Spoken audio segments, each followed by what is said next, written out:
कथा करने का सामर्थ्य मुझ में है नहीं, फिर भी आप लोग अगर कृपा करें तो मैं कुछ भगवान के बारे में 2-4 शब्द कहने का साहस करूँगा।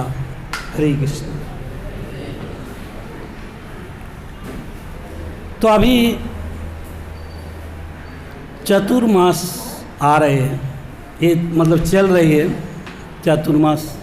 4 महीने में जो बारिश का सीजन है, सारे सन्यासी लोग, भक्त लोग एक जगह में इकट्ठा होकर भजन कीर्तन यज्ञ करते हैं।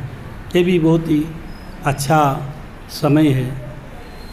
और साथ साथ हर 3 महीने के बाद एक अधिक मास आती है, और ये भी अभी चालू होने वाला, जिसको हम पुरुषोत्तम मास भी बोलते हैं, और कई जगह में मौल मास कह के भी बोलते हैं। तो अभी वो मौल मास नहीं रह गया। अभी भगवान की कृपा से ये मास सर्वश्रेष्ठ बन गया।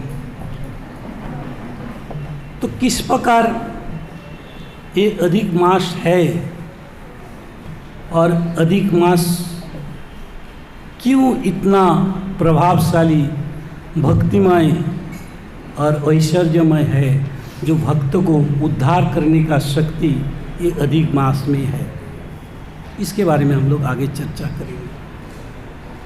और अधिक मास में हमको क्या करना चाहिए, इसमें क्या विधि है, किस प्रकार हम लोग इस मास को सेलिब्रेट करें, उद्यापन करें, भक्तों को क्या करना चाहिए, इसके बारे में भी हम लोग थोड़ा चर्चा करेंगे। तो सबसे पहले ये अधिक जो बात है, ये अधिक शब्द क्यों आया, अधिक क्यों बताया जाता है? अधिक मतलब एक्स्ट्रा। जो हमारा 12 महीना है साल का, उसे एक महीना क्यों अधिक हो गया, इसके बारे में थोड़ा शुरुआत में चर्चा करते हैं। तो हमारा जो वैदिक शास्त्र है, गणित है, उसमें जो ऋषि मुनि लोग ये जो दिन की जो गणना करते थे, साल की सारा साल में जितने महीना है और उतने महीने में हर महीने का एक गुरुत्व है, प्रभावशाली है हर महीने में। इसके अलावा और एक महीना 3 महीने के बाद अधिक हो जाता है। इसके बारे में क्या बताया ना, 2 प्रकार की एक गणित शास्त्र है।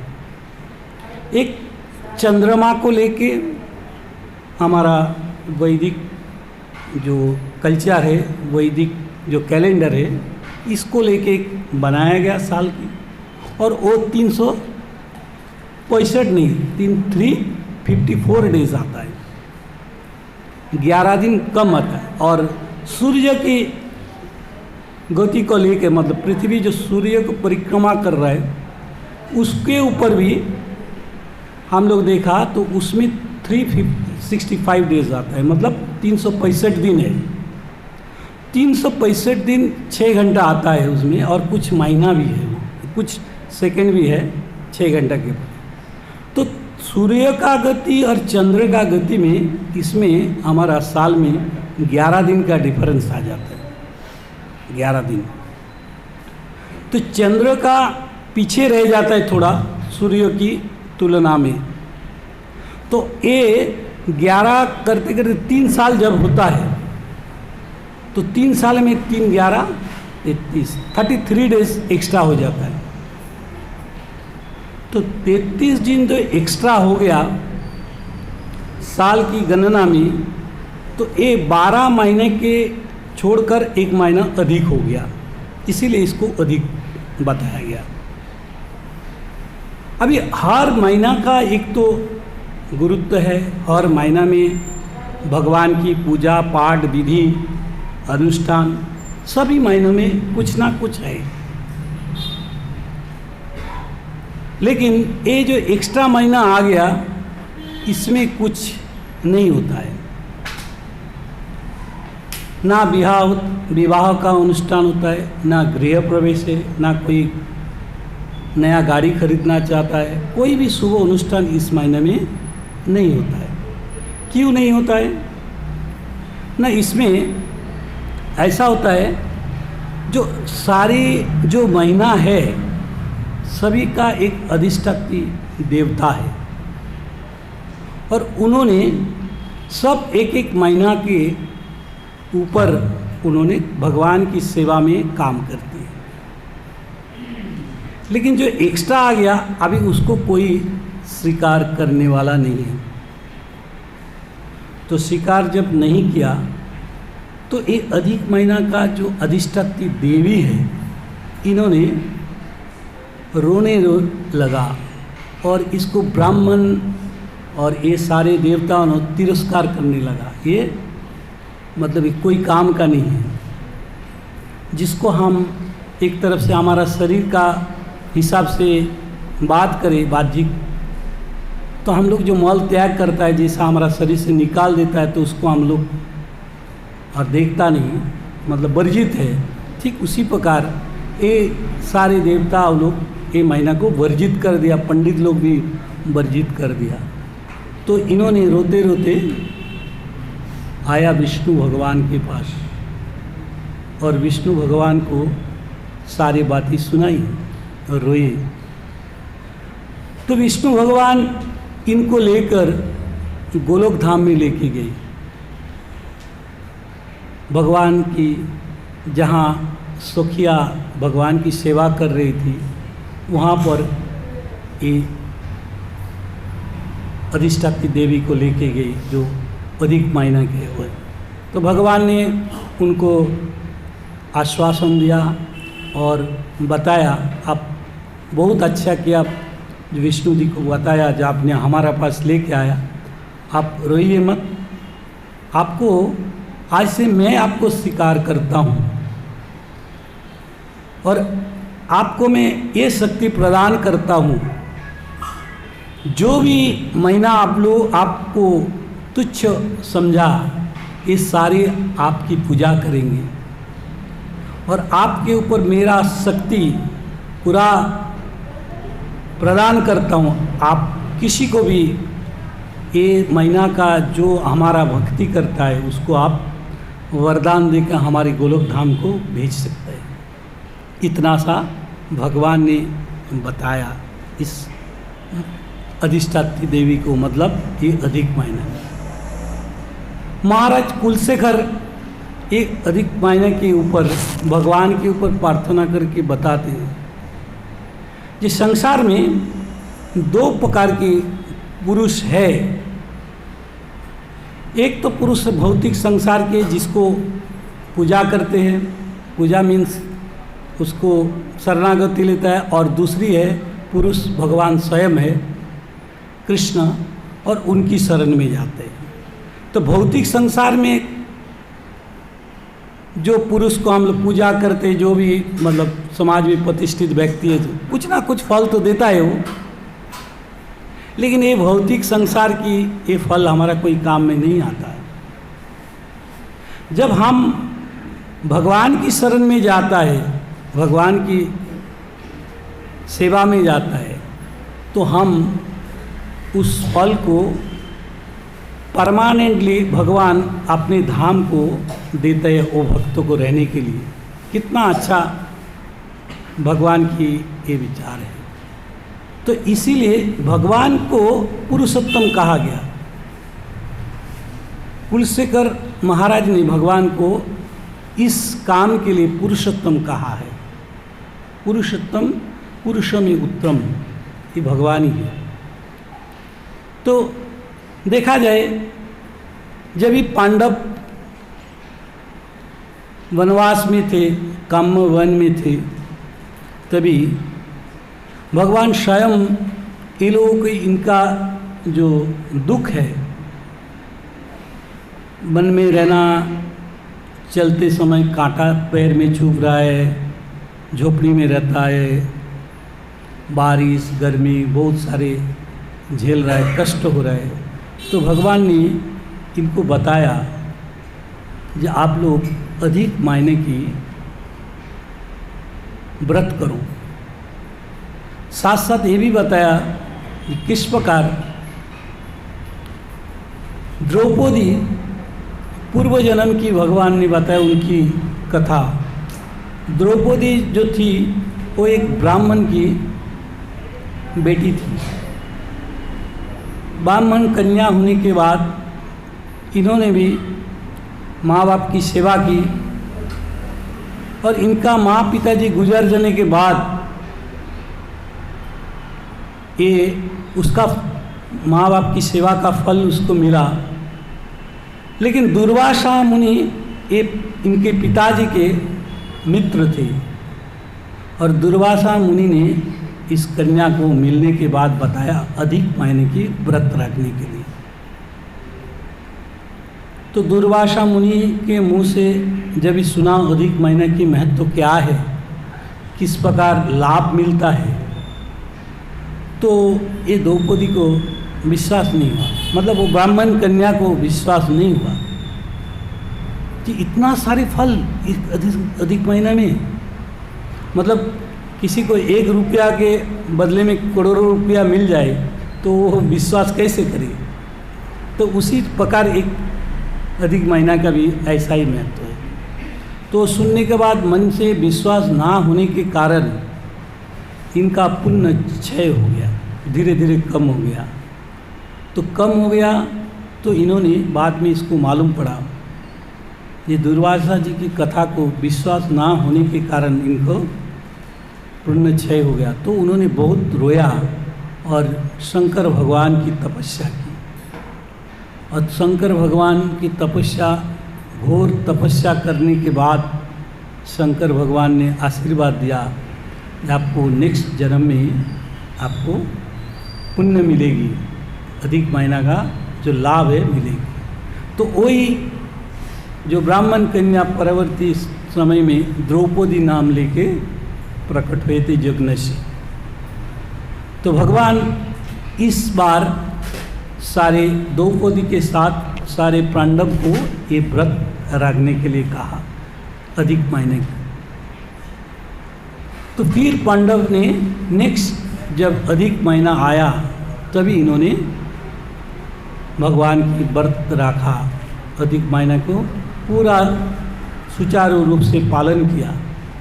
तब जाके इन्होंने युद्ध में जयलाभ किया, वापस राज्य मिला, सब कुछ, नाम पूजा प्रतिष्ठा सब कुछ मिला। तो अधिक महीना में सूर्य जो भगवान है ये हर राशि को प्रवेश करता है, टच करता है हर राशि को। अधिक महीना छोड़कर हर साल में जो 12 महीना है, 12 महीने में 12 राशियाँ हैं। मेष, वृष, मिथुन, कर्कट, सिंह, कन्या, तुला, वृश्चिक, मकर, कुंभ, मीन, 12 ये राशि है। हर राशि को सूर्य भगवान प्रवेश करता है, लेकिन अधिक महीना में प्रवेश नहीं करता है। इसके कारण ये अधिक महीना ये राशियों से पूरा अलग हो गया। बाद में भगवान की कृपा से जब ये अधिक महीने के अधिष्ठात्री देवी को भगवान ने शक्ति प्रदान की, तो ये सारे जो राशियाँ है सभी नतमस्तक हो गया ये अधिक महीना के सामने। इसीलिए हम लोग साल भर जो भी व्रत करता है, हर महीना का एक, जैसा हम लोग जन्माष्टमी मनाता है, चैत्र महीना में हमारा भगवान राम की जन्म मनाता है, हम लोग ये रास उत्सव मनाते हैं, मार्गशीर्ष महीना में, हर महीना का एक एक कुछ ना कुछ गुरुत्व है। लेकिन अधिक महीना में इसका सबसे बड़ा गुरुत्व भगवान ने दान किया। क्या बोला? ये सारे जो राशियाँ है, जो अधिष्ठात्री देवता है हर महीना का, सब अधिक महीना में नतमस्तक होकर और उनकी कृपा प्रार्थना करते हैं। क्यों? न ये भगवान स्वयं ये महीना को स्वीकार किया, भगवान पुरुषोत्तम स्वीकार किया करके ये महीना का नाम पड़ा अधिक महीना। तो अभी हम लोग चर्चा करेंगे कि अधिक महीना में हमको एक्चुअल क्या करना चाहिए, क्या फल क्या है, इसमें लाभ क्या है। तो हम लोग इसके ऊपर दो चार बात है, तो इसका कथा बहुत लंबा, लेकिन बाबू जी इसको कहाँ तक लेना, कितना बजे तक? तो हम लोग इसका कुछ गुण है जो भगवान ने बताया कि ये अधिक महीना में क्या क्या करना चाहिए। तो सबसे पहले बताया भक्तों के लिए जो भगवान की सेवा में रहते हैं, भक्त अभक्त कोई भी कर सकता है, लेकिन स्पेशली जो भक्त है ये भगवान की हमेशा ही सेवा में रहने के कारण इसको भगवान बताया ब्रह्म मुहूर्त में सबसे पहला उठना चाहिए। ब्रह्म मुहूर्त में, तो ब्रह्म मुहूर्त में उठ के हम लोग, ऐसा बहुत सारे भक्त अभी भी उठते हैं, अधिक महीना छोड़ के भी उठते हैं और भगवान की पूजा अर्चना आरती जप तप ये सब करते हैं। शुरुआत जो हमारा दिन का दिनचर्या है उसका शुरुआत ब्रह्म मुहूर्त में है। कीर्तनीय सदा हरि, हरे कृष्ण महामंत्र का जप करना। तो भगवान बताते हैं कि हमेशा ही आपका मन में हरि का जो नाम ये होना चाहिए। मन ही मन आप हमेशा कीर्तन करना चाहिए। ये जो बताया गया भगवान, ये बहुत सारे शास्त्रों में है, इसका वर्णन पुराण में है, इसका बहुत सारे हमारा नैमिषारण्य में जो सूत गोस्वामी इन्होंने भी बताया, नारद जी ने बताया, वाल्मीकि जी ने बताया और चतुष्कुमार बताया, सभी ने इस महीना का जो गुरुत्व फल है इसके बारे में ये सब बताया, मैं जो बोल रहा हूँ अभी। तो कीर्तनीय सदा हरि मतलब हमारा जो चिंतन है हमेशा ही भगवान में होना चाहिए। कीर्तनीय सदा हरि, हम काम करें कुछ भी करें लेकिन हमारा मन भगवान की सेवा में हमेशा ही रहना चाहिए। जो लोग 16 माला करते हैं वो तो बहुत ही उत्तम है, बहुत ही अच्छे हैं, और ये महीना में कोशिश करना चाहिए थोड़ा और बढ़ाना चाहिए। ये मन से आपको विचार लेना चाहिए, और जो लोग 1-2 माला करते हैं उसको भी थोड़ा सोचना चाहिए और 1-2 माला बढ़ाने का कोशिश करना चाहिए। ऐसा करते करते भगवान के ऊपर हमारा निष्ठा बढ़ जाता है, और निष्ठा बढ़ने के बाद क्या होता है, भगवान में हमारा प्रेम होता है, और प्रेम होने के कारण हम हमेशा ही जो कीर्तनीय सदा हरि ये हमारा मन में ऑटोमेटिक गुंजन चलते रहता है। विशेष रूप से हमारा प्रार्थना करना चाहिए भगवान की कथा, जो भौतिक संसार की विचार है, पूजा मान प्रतिष्ठा, ये सबसे उठकर हमको हमेशा ही भगवान की प्रार्थना करना चाहिए। भगवान की किस प्रकार प्रार्थना, जो हमको शुद्ध भक्ति प्राप्त हो और आपके भगवान के धाम को हमको प्राप्त हो, हमको दोबारा ये जन्म मृत्यु का संसार का जो चक्कर है ये काटना ना पड़े, ऐसा भगवान की प्रार्थना करना चाहिए। जो हम लोग भगवान की प्रणाम मंत्र करते हैं, जय राधा माधव, सिक्काष्टकम, जगन्नाथ अष्टकम,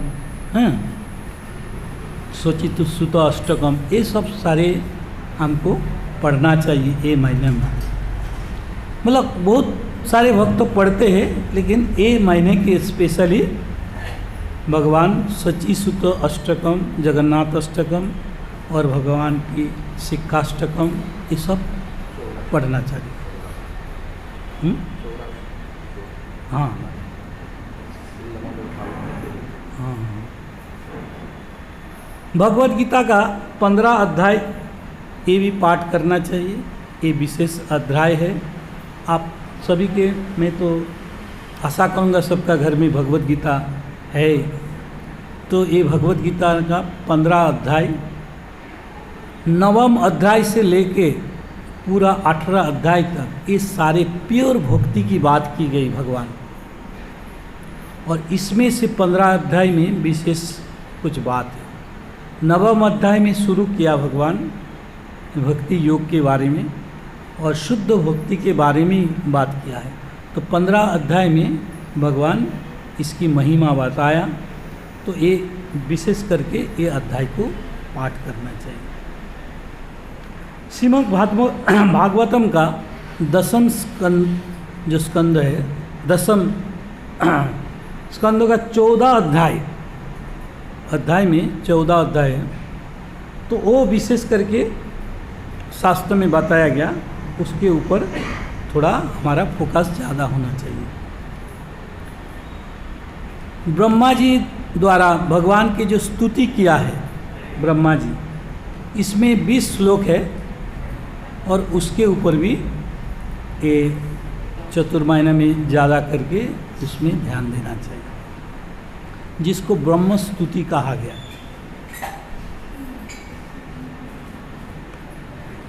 हमारा जो जीवनचर्या है, सरल जीवन उच्च विचार जो हम बोलते हैं, ये महीना में ऐसा ही होना चाहिए। हमारा खान पीन सादा होना चाहिए और हमेशा विचार भगवान की चरण में रखना चाहिए। हम जितने खाता था पहले उसे थोड़ा कम खाना, क्योंकि भोजन अगर भरपेट करे तो थोड़ा सुस्ती आता है। तो इसीलिए विशेष करके बताया जो भोजन में थोड़ा ध्यान देना चाहिए। सात्विक भोजन तो सब करते ही हैं हम लोग, लेकिन उसमें थोड़ा सादा भोजन ही ठीक है ये महीने के लिए। और विचार हमेशा भगवान में रखना चाहिए, उच्च विचार। देसी घी का दिया भगवान को अर्पण करना चाहिए, दिया दिखाना चाहिए। सुबह शाम भगवान की जो दीपक हम लोग घर में जलाता है वो घी के दिया जलाइए।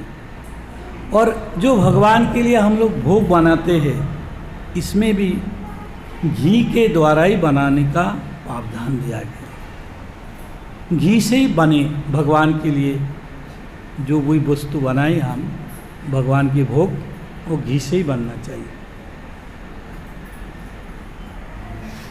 ज़्यादा करके पुरुषों के लिए ब्रह्मचारी व्रत पालन करना ये महीना के लिए बहुत ही लाभकारी है। ब्रह्मचर्य का व्रत पालन करने के लिए कहा गया।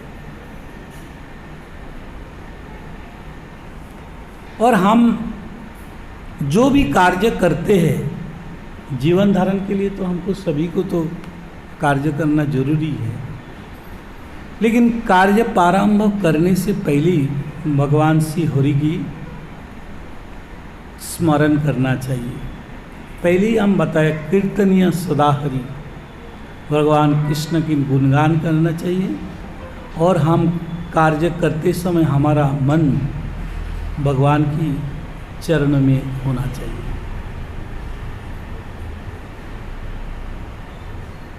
जो भी भक्तिमूलक कार्य है, जैसा मंदिर मार्जन करना, भगवान की श्रृंगार करना, भगवान की आरती करना, भगवान की पूजा करना, भगवान की भोग बनाना, व्रत पालन करना, एकादशी व्रत पालन करना, कीर्तन करना, ये सारे भक्तिमूलक कर्म है। ये भक्तिमूलक कार्य और थोड़ा मन लगा के होना चाहिए। जो भी भगवान की सेवा है उसमें थोड़ा निष्ठापूर्वक होना चाहिए।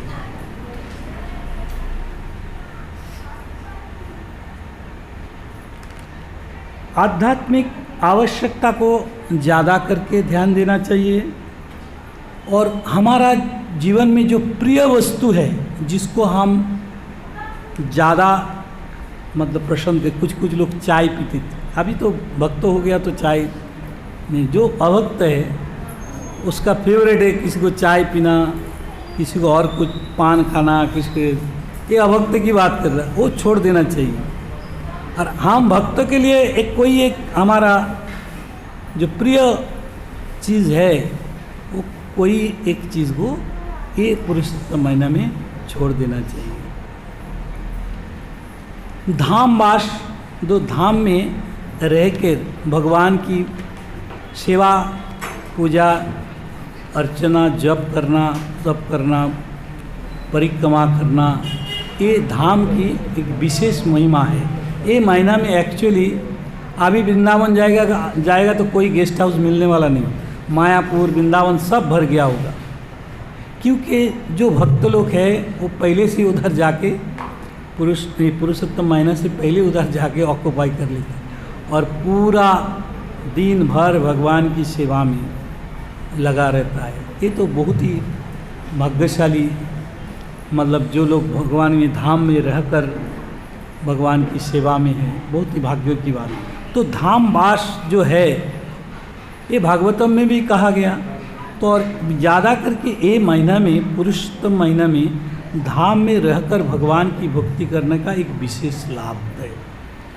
जैसा गोवर्धन परिक्रमा करना, अगर ये सब हम जो लोग जा नहीं पा रहे उधर, तो घर में रह के भी हम लोग कर सकते हैं। जैसा तुलसी देवी की परिक्रमा करना, हमारा घर में अगर मंदिर है तो मंदिर को परिक्रमा करना, हमारा जो नज़दीक इस्कॉन का मंदिर है उधर मंदिर में जाके भगवान के दर्शन लेना, भगवान के मंदिर परिक्रमा करना, तो ये भी समान लाभ है। ऐसा नहीं है कि हम चलो हमारा वृंदावन जा नहीं पाया, मायापुर जा नहीं पाया, जगन्नाथपुरी जा नहीं पाया तो हमारा व्यर्थ हो गया हमारा जीवन, ऐसा नहीं है। तो प्रभुपाद हमारे ऊपर, सारे भक्तों के ऊपर कृपा करके ये तो मंदिर बनवाया और सारे मंदिर की ये सुविधा है, आप परिक्रमा ले सकता है, मंदिर में रह के बैठ के जप कर सकता है, कीर्तन कर सकता है और मंदिर से प्रसाद प्राप्त कर सकता है। बुक डिस्ट्रीब्यूशन, ये भगवान की जो कथा है, भगवान की जो चरित्र है, ये सारे आम पब्लिक के ये कथा को प्रचार होना चाहिए। प्रभुपाद बताते थे हमारा जो बुक है ये एटम बम के समान है। एटम बम जैसा ब्लास्ट होने के बाद पूरा घेर लेता है, पूरा क्षेत्र ख़त्म कर देता है, और इसमें प्रभुपाद ने ऐसा शक्ति डाला है ये एटम बम के समान। एक बार कोई भक्त ने ये बुक्स ले लिया, मिल गया, तो उसके अंदर का जो भी पाप है, जो भी मन की ईर्षा, सब कुछ नष्ट कर देता है एटम बम की तरफ और उसको भक्त को शुद्ध बना देता है। एक किताब में, प्रभुपाद की किताब में ऐसा शक्ति है। प्रभुपाद ने एक किताब में ये अपना शक्ति प्रदान करके गया भक्त के उद्धार के लिए। तो बुक डिस्ट्रीब्यूशन करना दूसरे को उद्धार के लिए और हमारा बुक पढ़ना हमारे खुद की उद्धार के लिए, ये बहुत ही जरूरी है। वैष्णव सेवा करना, वैष्णव को जिसको जो सामर्थ्य है वैष्णव को बुलाकर घर में सेवा कराना। वैष्णव की सेवा ये महीना में बहुत ही मायना रखती है।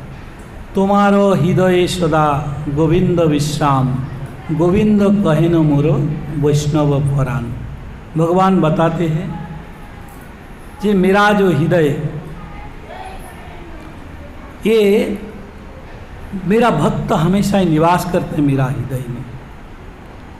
गोविंद कहन मोरो भक्त, गोविंद क्या बता रहे हैं? वैष्णव मेरा प्राण है, हमारा हृदय में रहता है। तो इसीलिए वैष्णव को प्रसाद खिलाना, वैष्णव की सेवा करना, ये बहुत ही एक महत्वपूर्ण बात है।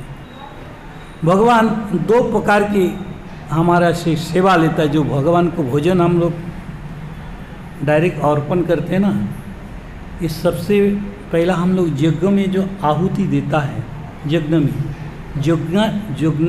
यज्ञ का जो अग्नि है वो भगवान की जीवा है, वो भगवान गहन करते हैं जीवा के दर, यज्ञ अग्नि के दर। और दूसरी है वैष्णव को प्रसाद खिलाने से, वैष्णव का प्रसाद मिलने से वो भगवान ग्रहण करता है डायरेक्ट। तो ये दो प्रकार की डायरेक्ट सेवा है जहाँ भगवान स्वयं खाती है, वैष्णव के मुख से जो भोजन करता है और यज्ञ में जो आहुति प्रदान करता है यज्ञ अग्नि में, वो भगवान ग्रहण करता है। तो ये महीना में वैष्णव सेवा का बहुत ही महत्व है। हरिकथा श्रवण और शास्त्रों का अध्ययन,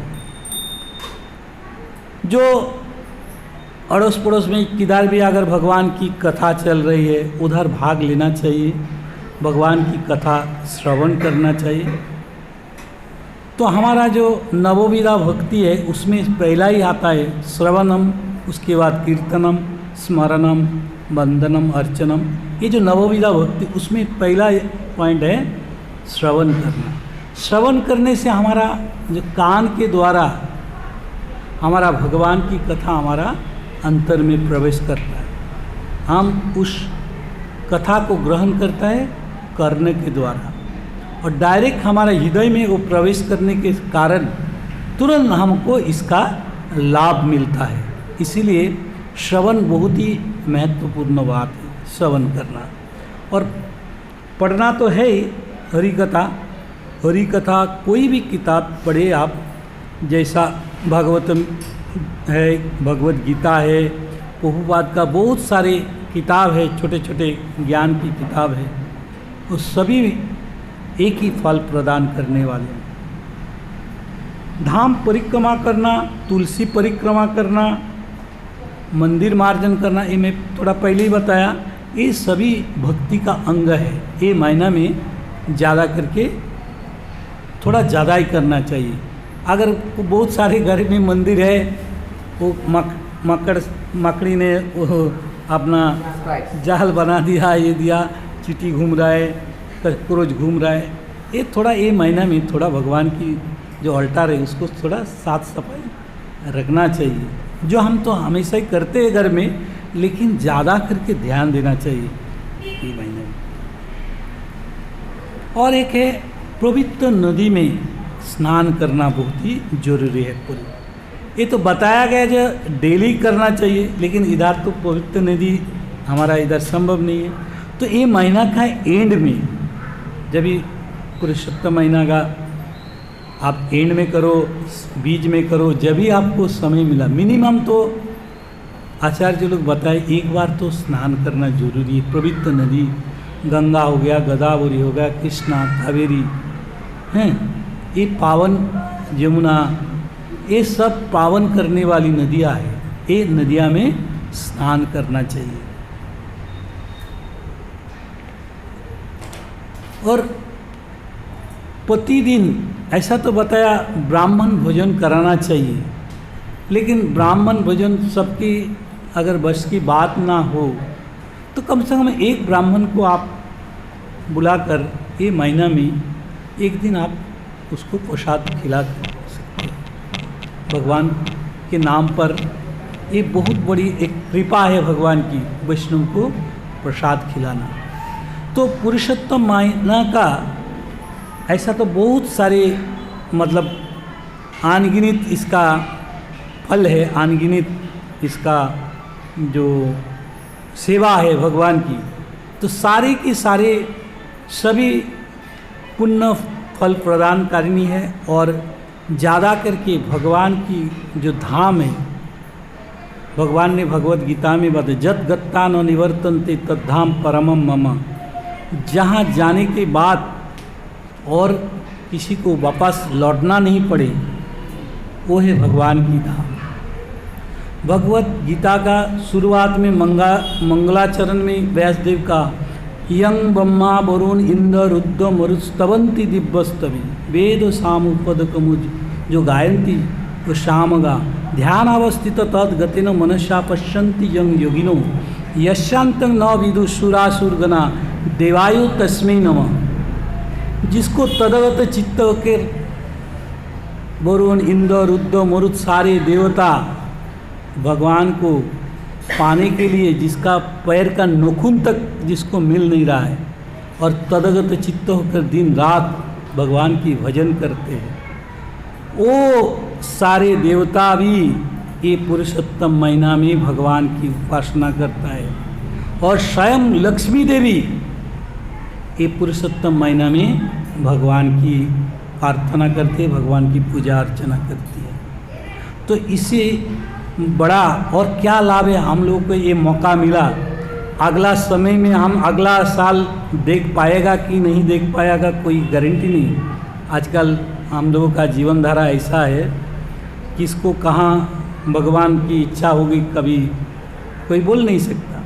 तो सामने 3 साल के बाद ये हमारा मौका मिला है, पुरुषोत्तम महीना आ रहा है अभी तो 18 से चालू होगा। तो उससे पहले आप लोग तैयारी में हो जाइए, भगवान की पूजा अर्चना सेवा ये सब चालू कर दीजिए, कीर्तन। तो मैं ज़्यादा और समय नहीं लूँगा, ऐसा तो मैं बहुत कुछ लिख के लिखा है, लेकिन उतना समय बहुत टाइम लग जाएगा इतना करने के लिए। मैं ऊपर से जो भी प्रभु जी ने बताया जो पुरुषोत्तम महीने के लिए थोड़ा बोलिए, तो मैं जल्दीबाजी से थोड़ा बहुत तैयार किए थे। हाँ, तो मैं एक्चुअली लेट हो गया, हमारा ट्रेन का भी लेट, इधर गाड़ी सब कुछ, मैं इसीलिए माफ़ी चाहता हूँ। और कुछ भी गलती हो गया थोड़ा जो बोलने में, हमको माफ़ कर दीजिएगा। हरे कृष्णा। अभी कीर्तन करेंगे। जो विवरण लिखा ना अंकित तो 8-10 मिनट हो गएगा। मेन पॉइंट नहीं, मैं ओवरऑल सब कुछ थोड़ा थोड़ा करके बता दिया। अभी शुरुआत में बोले फिर वापस हमको अगर उस हिसाब से आना पड़ेगा तो वापस खींचना पड़ेगा। हाँ, तो मेन जो पॉइंट था पुरुषोत्तम महीना का वो सब में अभी थोड़ा कीर्तन हो रही है, बाद में ये करेंगे। और नहीं तो मैं बोले तो थोड़ा बहुत मैं भक्ति के बारे में जो मैं बताया भगवत गीता का थोड़ा शुरू करते हैं 9वें अध्याय का। थोड़ा बहुत अभी टाइम है ना प्रभु जी, थोड़ा कर सकते हैं ना 15 मिनट हैं? तो 15 मिनट जो भगवान ने बताया भगवत गीता पढ़ना चाहिए, भागवतम पढ़ना चाहिए। तो देखा जाए अभी इसमें क्या बोल रहे हैं भगवान, थोड़ा ये भी सुन लेता है भगवान झूठ बोला क्या सही बोला।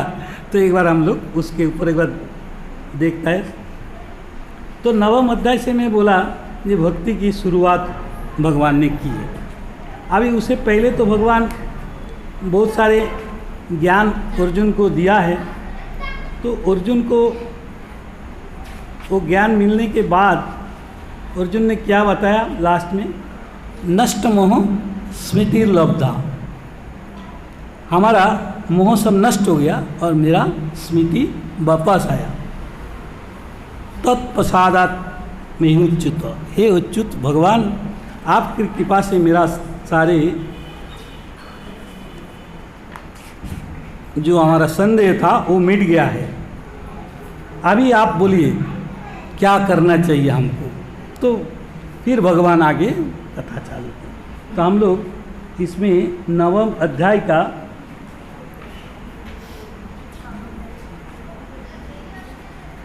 इसको बताया राजयोग। 9वें अध्याय जिसके पास भगवत गीता है वो देख सकता है। राजयोग तो भगवान ये जो राजयोग है इसको बीज में बताया, ना शुरुआत में बताया ना अंतिम में बताया। ये योग जो है जितने सारे योग है उसमें राजा कहा गया। हरे कृष्णा, पीछे चला गया। तो योगों का राजा कहा गया क्योंकि इसमें डायरेक्ट भगवान भक्ति की बातें की है। तो भगवान बता रहे अभी तक जो भी 8 अध्याय तक जो भी बताया, लास्ट में भगवान बता दिया भक्ति सर्वश्रेष्ठ है। अर्जुन जब बोला हमको क्या करना चाहिए, शिष्यस्त हम स्वादि माम त्वाम प्रपन्नम, मैं आपका शिष्य हूँ, क्या मुझे करना चाहिए आप बताओ। तो इससे पहले वो मोह में थे, इसीलिए भगवान ने उसे पहले उसको उस मोह से निकाला। अर्जुन ने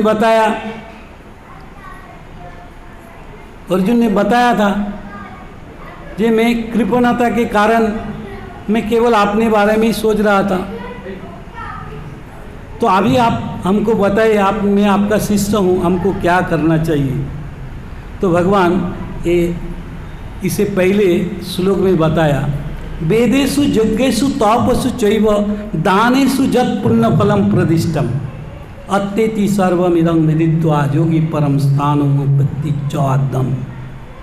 वेद पाठ करना, वेदेषु यज्ञ करना,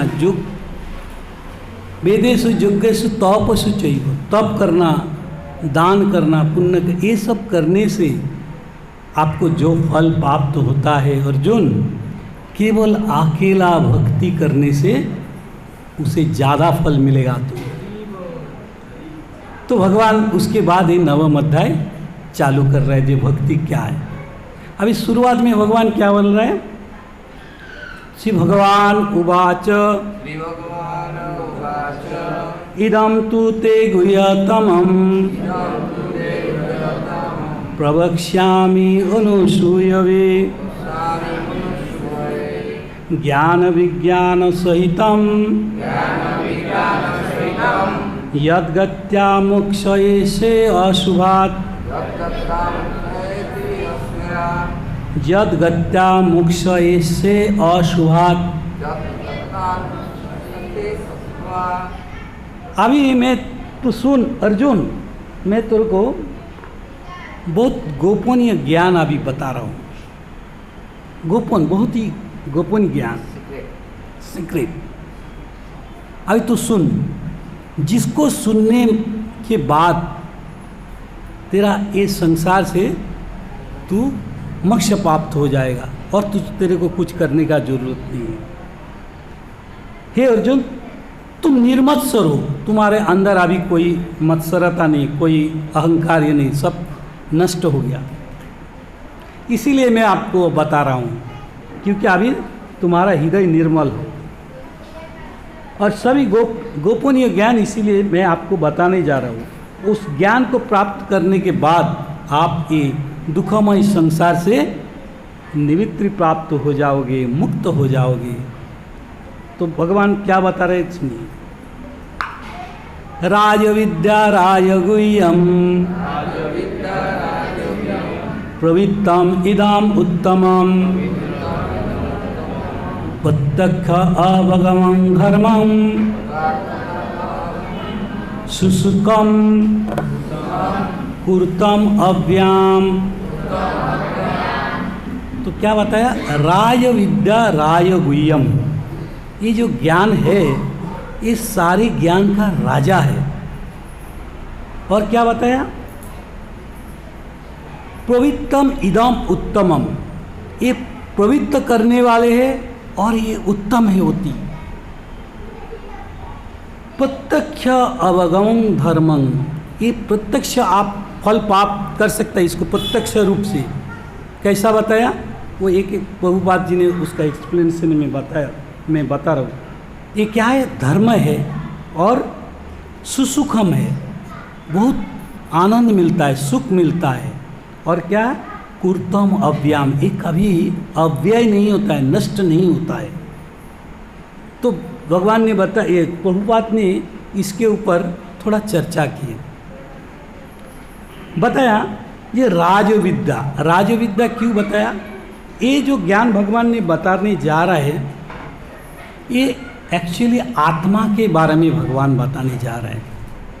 आत्मा की जो ज्ञान है, संसार में कोई ऐसा विद्यालय नहीं है, ऐसा यूनिवर्सिटी नहीं है जहाँ आत्मा के बारे में विषय में पढ़ाने जा रहे हैं, ना आत्मा के बारे में कोई किताब है।